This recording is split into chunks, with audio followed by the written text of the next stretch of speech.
তুমি কিসের আশেকে রাসূল মিয়া? তুমি আশেকে রাসূল না? নবীরে ভালোবাসি, নবীরে ভালোবাসি, নবীরে ভালোবাসি জিকির করলে চলবে?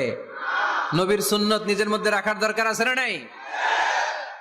দেখবেন বেশি বেশি আশেকে রাসূল বলে মুখে ফেনা তোলে, ওদের ব্যক্তিগত জীবনে ওরা ট্রান্সপারেন্ট না, স্বচ্ছ না, লেনদেনে ভেজাল, স্ত্রীর সাথে ভালো আচরণ করে না, মা বাবারে ভাত দেয় না, এলাকার লোকজন ওরা দেখতে পারে না, হিংসা করে, অহংকার করে, আরেকজনের ভালো সহ্য হয় না।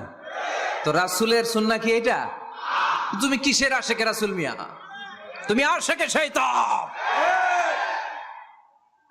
আশেকে রাসূল হতে হলে তোমাকে তো রাসূলের আদর্শ ধারণ করতে হবে। রাসূলকে আমরাও ভালোবাসি, আমরা সবাই ভালোবাসি, কিন্তু শুধুমাত্র ভালোবাসা আমার মুক্তি নিশ্চিত করতে পারবে যদি আদর্শে গন্ডগোল থাকে। কথা বলেন।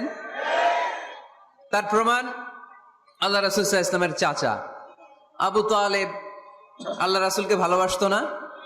শুধু ভালোবাসতো, কলিজার চাইতো বেশি ভালোবাসতো, কিন্তু নাজাত কপালে জোটে নাই, মুক্তি নিশ্চিত হয় নাই, কারণ আদর্শিক দ্বন্দ্ব।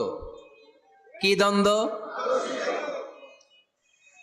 জন্মের আগে প্রিয় নবী বাবা হারালেন, 6 বছর বয়সে মা হারালেন, 8 বছর বয়সে দাদা হারালেন, এবার আছে শুধু একজন চাচা। এমন চাচা বাবার চেয়েও বেশি আদর করে বিষ্ণু ইসলামকে লালন পালন করলেন। এ আবু তালেবের ভয়ে আবু জাহেল আমার প্রিয় নবীর গায়ে হাত লাগাতে পারে নাই। তার মানে ভালোবাসায় কোনো ভেজাল? ভেজাল আদর্শে। ভেজাল কিসে?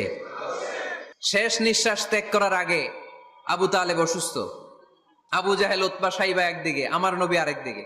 আমার প্রিয় নবী বললেন, চাচা আজীবন আপনি ছাতার মতো আমাকে আশ্রয় দিয়েছেন, আজীবন আপনি বাবার মতো কোলে পিঠে করে মানুষ করেছেন, একবার শুধু আমার কানে কানে বলেন লা ইলাহা ইল্লাল্লাহ মুহাম্মাদুর রাসূলুল্লাহ, বাকিটা আমি আল্লাহর সাথে বুঝে নেব। কিন্তু আবু জাহেলও পাশে আছে না নাই? আবু জাহেল কয় না, আবু তালেব খবরদার, আজীবন যে শিরকি ধর্মের উপরে ছিল ওইটার উপরেই থাক, বাপ দাদার ধর্মে চুন কালি মাখিস না।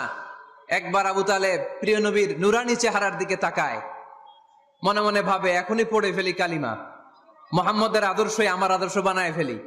আবার যখন আবু জাহেল উতবা সাইবার দিকে তাকায়, মনে মনে ভাবে না, আগের ধর্ম ছাড়তে চাই না।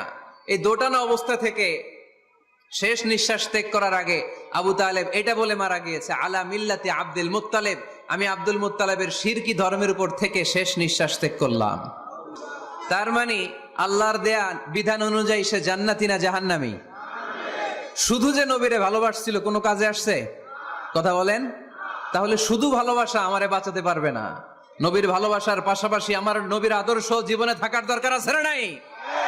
তুমি আশেকে রাসূল, তুমি খাদ্যে ভেজাল দাও, তুমি আশেকে রাসূল, তুমি ওজনে কম দাও, তুমি আশেকে রাসূল, তুমি দেশের টাকা বিদেশে পাচার করো, তুমি গীবত করো, তুমি হিংসা করো, তুমি অহংকারীদের রাজা, তোমার এই ভালোবাসা তোমারে বাঁচাতে পারবে যদি আদর্শে দ্বন্দ্ব থাকে।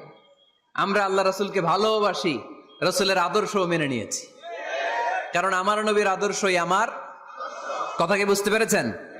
এজন্য রাব্বুল আলামিন বলেন, ওয়ামা আতাকুমুর রাসূলু ফাখুযুহু ওয়ামা নাহাকুম আনহু ফান্তাহু ওয়াত্তাকুল্লাহা ইন্নাল্লাহা শাদীদুল ইকাব। যা রাসূল নিয়ে এসেছে ধরো, আওয়াজ করে, যা রাসূল নিয়ে এসেছে, যা নিষেধ করেছে। কথা ক্লিয়ার না? একেবারে ক্লিয়ার, পানির মতো ক্লিয়ার। রাসূল যা নিয়ে এসেছে আমরা ধরবো, যা নিষেধ করেছে ছাড়বো, কারণ এই রাসূলের মতো কোন রাসূল হয়? এই নবীর মতো কোন নবী হয়? এ নবী এমন নবী যে নবী হ্যাঁ বললে ওইটা হ্যাঁ, এটা শরীয়তে হালাল হয়ে যায়। এ নবী এমন নবী, এই নবী যদি বলেন নো, না, তাহলে ওইটা না, শরীয়তে এটার হুকুম হারাম হয়ে যায়। এ নবী এমন নবী যে নবী আঙ্গুল তুললে আকাশের চাঁদ ভেঙে 2 ভাগ হয়ে যায়। এ নবী এমন নবী যে নবী জমিন থেকে পা তুললে আল্লাহর আরশের দিকে মেরাজে চলে যায়। এজন্য এই নবী আমাদের মডেল। আমরা আর কাউরে মানতে চাই? আমরা আর কোনো আদর্শের দিকে তাকাতে চাই? আমার নবীর আদর্শই আমার, নবী যা নিয়ে এসেছে সেটা, নবী যা বারণ করেছে সেটা। কথাটা কার? চিল্লায় বলতে হবে মুসলমান কার?